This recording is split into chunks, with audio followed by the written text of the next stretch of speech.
Michigan run game, right? It's something that they're going to get in there. They're going to have extra tight ends. It's going to be difficult to stop. And that's what TCU is going to have to stop. Okay. Let's talk a little bit about the way Michigan is built on the defensive side. Let's take a look at what the Wolverines are on the defensive side. I've talked a lot about their architecture. It starts with a run wall. The run wall is the 3 defensive linemen in traditional look against that personnel. Then they want hard edges with those stand-up players and hybrid-style players at linebacker and good coverage on the outside. Okay, so that's against normal personnel. So it's going to be kind of a traditional 3-4. You see the handoff there, and they just get a nice, easy stop. Now, what happens if the opposition goes to more of a passing personnel, like 11 personnel, 1 tight end, 1 back? Well, let's take a look how Michigan adjusts. What they're going to do is they're going to go into their nickel defense. What they do is they take one of the linemen out, so now their run wall is 2 defenders. They still have the hard edges, the stand-up defenders. They still have the 2 hybrid players at linebacker, but now they've got 5 defensive backs. So they put more speed on the field and more ability to cover, and yet they still feel like they have a good identity up front to stop the run with that run wall, those heavy defensive tackles. But then they can also get aggressive, okay? So that's base defense. Well, how are they going to attack you as a defense? Well, let's take a look at the next clip here. This one's also against Penn State. Now you've got a 3rd and 4, and what you're going to do is they're going to send more guys than Penn State can block. They've got 7 guys up near the line of scrimmage. There's only 6 guys in protection. So when Michigan comes on the blitz, all of a sudden now the quarterback is going to have a free rusher right in his face, even if there's 2 guys that fall out of that defensive front. So that they're able to play a little bit safer, but still manipulate that pass blocking to get a free rusher in the face of the quarterback, and they get off the field on 3rd down. So that's everything that Michigan is going to do. How does that work out against TCU? Well, let's take a look at TCU's offense more specifically, because they're very balanced between 3 different stars. Their quarterback, Max Duggan, their running back, Kendry Miller, as well as their wide receiver, Quentin Johnston. Let's take a look at their run game really quickly. Here's what the Frogs like to do. This is a traditional Lincoln Riley, Oklahoma, USC-style running attack where they're going to pull the guard and the tackle, and then what they're going to do is that the tackle is going to read the defense. Right there, there's an outside player on the outside, so he's going to move up into the interior, and now all of a sudden, Kendry Miller, all he's got to do is find that crease and read the tackle with him. That GT play is highly successful, very successful. It's one of the reasons why they've been so successful this year. But the main reason why they've been successful, I think, is just the heart and soul of their team, and that's their quarterback, Max Duggan. Max Duggan, it's hard to explain exactly what he does well because he does a lot of things well. But I think the biggest thing is just his competitive spirit. You think back to this Big 12 championship game, he basically willed his team down the field. This was the last drive, and this was a little bit of a quarterback draw, but look at just like absolute commitment, you know, to get the ball down the field. This was about the 50-yard line. Look at him. He's getting away from the pressure, and he's taking off. I've talked all year about the competitive fortitude of Max Duggan. This guy is one of my favorite players. He laid it on the line. He should have gotten a chance on that 3rd and 4th down late in the game to potentially go in there and score in the overtime. I love this guy. I think this is a great matchup. He's going to lay it on the line, and there's one thing that I do know about TCU. They will not lay down late. Michigan's not just going to be able to run over them like they have some of these other teams during the course of the season. TCU is going to get up off the mat, and they're going to play hard. There's no doubt in my mind. So that's the Fiesta Bowl. When we come back, let's take a look at that Peach Bowl, Ohio State and Georgia. I've got some insight onto both of those teams coming up.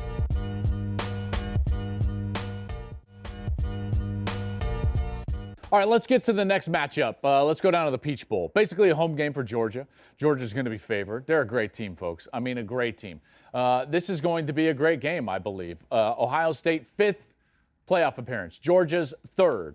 Now, I think it's pretty obvious, all due respect to Ohio State's defense and Georgia's offense, and that's clearly going to be a matchup that we could focus on as well. But the real matchup that I can't wait to see is that Ohio State offense against the Georgia defense. And it's pretty clear. Georgia, over the last 38 games, you go back all the way, to the start of 2020, this is a defense that is a great defense. In fact, they've only given up over 400 yards 4 times in those games, 38 games. They're 1-3 in those games. So they're 34-0 when they give up less than 400 yards. So the whole game for me is going to be, can you move the ball if you're Ohio State, and can you obviously, sustain drives on third down and punch it in when you get into the red zone? That's something they struggled with against Michigan. Georgia's defense is the number one defense in the country as far as red zone touchdown percentage goes. So something's got to give. Let's take a look at some of the elements here with this matchup. Let's start on the offensive side. Ohio State's offense, I believe that they're going to have to throw the ball so effectively because it's so difficult to run against the Georgia defense. Very similar to what Alabama was doing last year against them in the SEC championship game. You've got to have a great quarterback and great wide receiver play. Here is a great example against Michigan State of C.J. Stroud off of a play fake, reading the defense down the field, and he's on the same page with his wide receiver. Look how early that ball comes out, and Harrison Jr. can just run right through it. So great ball placement, yards after the catch. How's that created? Timing and ball placement. Good read, all of those things, and they're on the same page as far as the read and the back end of the defense. Now let's take a look at another play. And this is the one where I feel like is an example of C.J. Stroud just going above the X's and O's because Ohio State actually gets beat up front and there's a free rusher right in his face. But he knows he has a one-on-one down below, so what does he do? Even off his back foot, look at that throw. What? I mean, crazy good throw. You can't teach that. If you're a quarterback coach, you cannot teach that. Back foot, fade away, dropped in the bucket like that. That was some sensational stuff from C.J. Stroud, and he's going to have to play that well against Georgia. And he also needs his wide receivers, namely Marvin Harrison Jr., to step up and be at their best. And let's look at what Marvin Harrison Jr. can do. So first and foremost, similar to the last play, you get a one-on-one down here. Look at this. Penn State, you want to come up and bump Marvin Harrison Jr.? Well, if you don't have safety help over the top and he drops down, then guess what? You're about to get a fade thrown on you. Almost every time you get into this situation, what are they going to do? Throw a fade. Look at him create separation, and then he's free away from the sideline. He gives his quarterback a little bit of room right there in the no-tread area to throw the ball over the top, and it's a completion. So he's really good in the one-on-one scenario, but he's also physical. And this is one of the elements of his game that I don't think gets enough credit. But watching the same game against Penn State, he's working on a third down. He's going against now Joey Porter Jr., so one of the best corners in college football, a physical, long corner. And I want you to watch at the top of his route. He's going to run an in-breaking route. He's got to get to the chains. He's got to create space. But Porter Jr. is going to be all over him. Watch this. So he's trying to create space right there. Hold, no flag. What does he do? He doesn't whine and cry. He stays past the chains, the line to gain, and goes and creates space, and it's a catch. You can't coach that either. That's just God-given ability. Then later in the game, something else happens, and this is when you absolutely need it. Okay, you need to create a first down here. Let's take a look at what's going to go on. Penn State has to get off the field. It's 3rd and 10. This is their opportunity. And what are they going to do? They're going to blitz everybody. So Marvin Harrison Jr. correctly reads what's going on, and watch as he's got a little nuance to getting himself free on the slant. He reads it correctly with C.J. Stroud, so boom. But right there, listen, he knows he's got to get to the first down. Rewind it back just a little bit. Watch this. Boom, head down behind his pads, and he goes through 2 defenders. So he's a smart player on 3rd down as well. Ohio State's going to need to make plays like that in order to beat Georgia. The reason is because it's so difficult to beat Georgia. They're so sound. See, they play great complementary defense. This year, when you're looking at, like when I watched the film against Tennessee, let's say, going into that game, they didn't have great sack numbers. So I thought, man, are they going to be able to create enough pressure, get to the quarterback, Hendon Hooker, in order to slow down that passing game? Well, they did it. But it was actually complementary, meaning that it was sometimes the defensive line creating the pressure when necessary and protecting the secondary. And then other times it was the secondary executing beautiful coverage and affording the defensive line time to get to the quarterback. Let's take a look at some of that complementary defense from Georgia. Okay, rather than structures, you're just going to look at this. You've got 3rd and 5, and Tennessee actually runs the choice route properly, but you've got a defender right in Hendon Hooker's face, so he can't step into the throw, and so a wide open receiver doesn't get the first down. Why? Because the defensive line was there. They were doing their job, complementary football. So the defensive back can stay over the top. He knows that, hey, you know what? I'm going to get some help right there, and they get pressure in the face of the quarterback. Now let's move to the next clip because it's basically the exact opposite. So now it's just a 1st and 10, normal 1st and 10. The coverage is outstanding. On top of trail position of those wide receivers, help over the top. You see Hendon Hooker had to pump the ball a little bit. What happens? The rush gets home. You see, so depending on the situation, Georgia understands what they need to do. If they need to get to the quarterback immediately, what type of coverage they need to be in like a 1st and 10 situation. And when you're talking about a Tennessee passing game that had torched everybody to that point, they really didn't do anything against Georgia, in part because Georgia is good in both areas, both the pass rush and the pass defensive coverage. So that's what they're going to face, meaning Ohio State against Georgia. I think it should be an absolutely terrific matchup. Again, that's what I'm looking for. Georgia is so good, and I'm going to favor them in this game, probably pick them in this game. But because of what Ohio State has on the offensive side, and namely their quarterback Stroud and wide receiver Marvin Harrison Jr., this is one of the matchups in the country that you would look at if you're Georgia and you're like, okay, this is one of our tougher matchups that we could possibly have throughout college football. That's what makes this game so intriguing. All right, when we come back, I'm going to give you a list. My top 5 moments from our year. Gus and I on Big Noon Saturday. That's coming straight up after the break.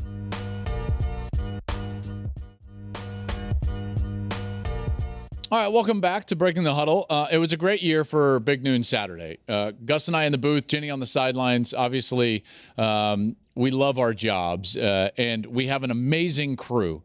Led by our producer, Chuck McDonald, our director, Rich Dewey. Very proud of our crew and what we've been able to accomplish. And for the second straight year, we finished as the #1 college football window in all of college football, any network. So kudos to everybody that works on our show.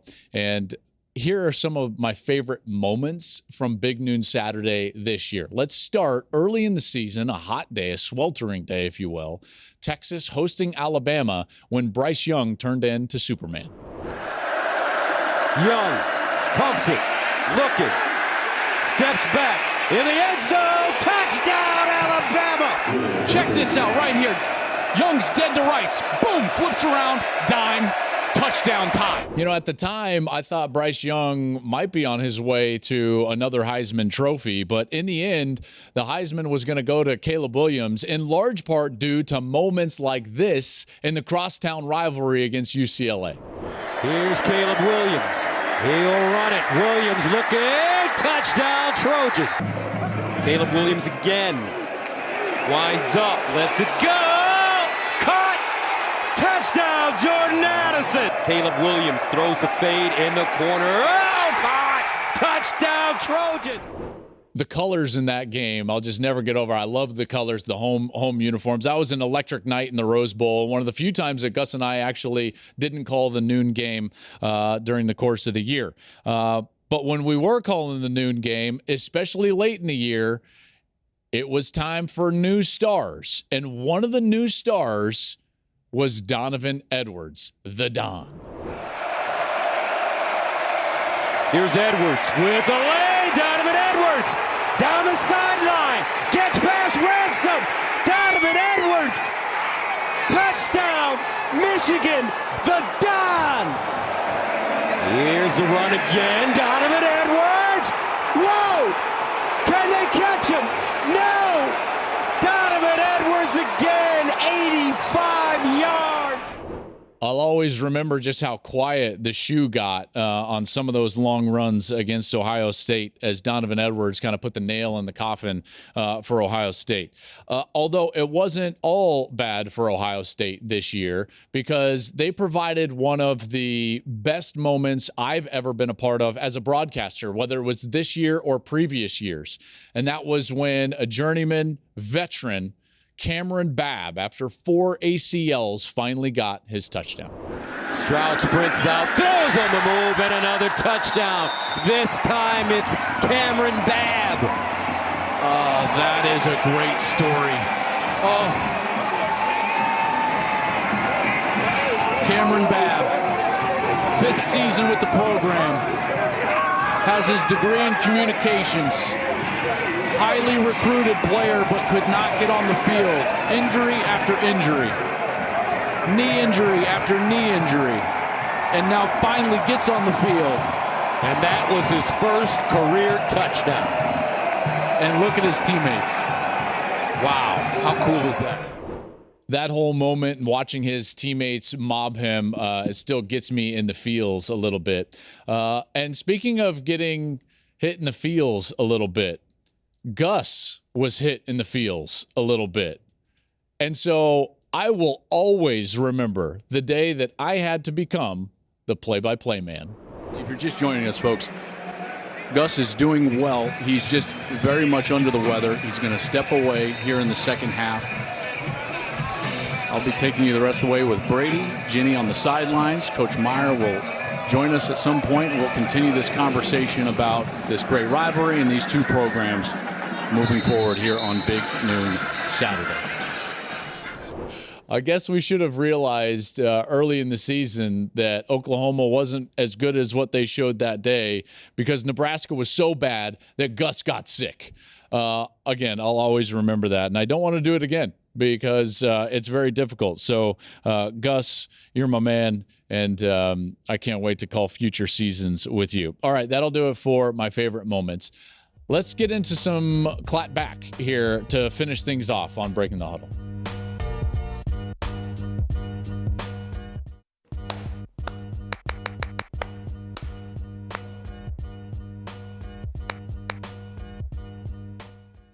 All right, welcome back. Let's get a little Klatt Back in here at the tail end of Breaking the Huddle. Let's check out what we got out there. I think we need to start with like context. So here's a tweet that I sent out. Saturday, September 9th, 2023. CU Buffs football hosting Nebraska football. Deion Sanders' first home game, Big Noon Kickoff, Big Noon Saturday. Would love to be there. I hope it happens. Clearly, I hope it happens. Sentimental reasons, and I just think that like the eyes of the college football world are going to be all over Deion Sanders and Matt Rule for that matter. And then, of course, I get snarky response guy. The Buckeye State says, what a terrible game to highlight regardless of who the coaches are and regardless of your affiliation with CU. Whiskey at Washington would be a better choice. Might be a better choice, Buckeye State, if Wisconsin played at Washington, which they don't. In fact, I think September 9th, Washington's actually going to host Tulsa. So what I think you meant was Washington State, right? Because, yes, Wisconsin does go to Washington State, and I don't think that that's a better game. Why? Because Washington State beat them? Like, that's it? That's your reasoning? Absolutely not. You know why CU Nebraska is a better game? Because, hey, Matt Rule, we coming. That's right. We coming. Deion Sanders is coming for college football.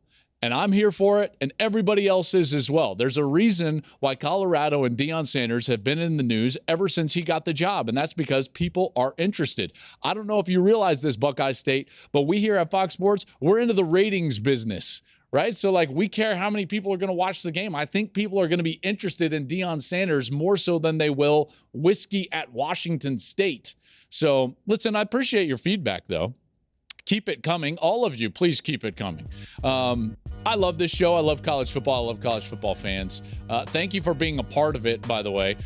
This is Breaking the Huddle, and as always, this show is brought to you by Dr. Pepper. A big thanks to Dr. Pepper for always supporting us here at Breaking the Huddle. Remember, Dr. Pepper is the one fans deserve. Thank you so much, folks, and enjoy the college football playoff.